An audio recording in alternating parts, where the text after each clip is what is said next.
السلام عليكم ورحمة الله وبركاته ولا لي قالي وجنكين مام شرف وإذا الله سود هذا ملك صوت نزا في كجوكتين وإذا سلامي ولا لي قالي دنبجني دنب والدكين بقى الله دافع يقول بمراد كل إلهي أسأله أصحابتي قالي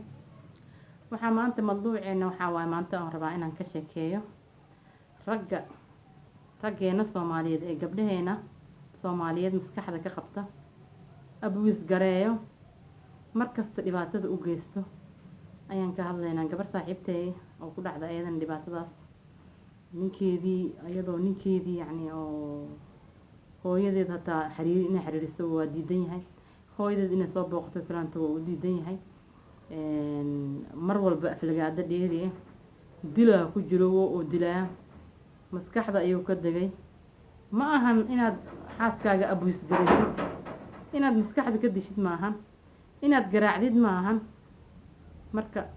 walaalahayga qaaligaho saas ma ku fiicna in loo galo xaasaskeena Soomaaliyeed in anaga raggeena Soomaaliyeed sidaas noo galaana ma fiicno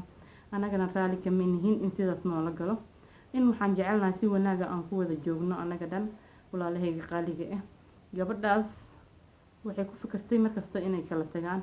kala tagina uu u diido madaxiisa ma ku furaayo hadii madaxaaga hataa wada cadaada hataa marka waxaan dhahay walaalay iska sabar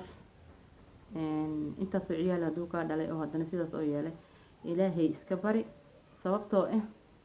waxa soo ciyaal u danay marka raggeena Soomaaliyeed waxaan ka codsanayaa inay saas aysan noo gelin ma ahan inay anaga sidaas noo galaan ma aha inay dilaan ma aha inay aflagaadeeyaan waa inaan wanaag ku wada joognaa anaga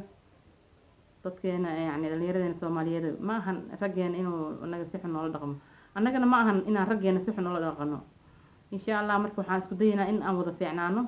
si oo meesha xaasas fiican ee uga soo baxaan oo wax dhibaataan aan la arkin marka walaalahayga qaaliga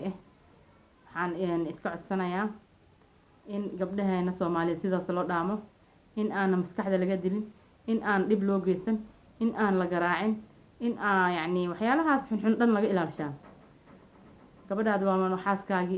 waa xaaskaagii guriga hoshiisa dhibaatadiisa ilmihii bay ka haysaa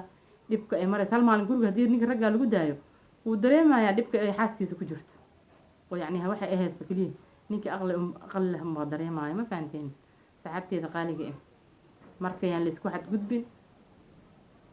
janalku waa janalkeeni waa ku mahadsantahay daawashada ay daabatay janalkiina maam sharaf haddii aad ka heshay barnaamijkayga subscribe ii share garay laagna ii saar commentna ka bixi. Assalaamu calaykum waraxmatullaahi wabarakaatuh.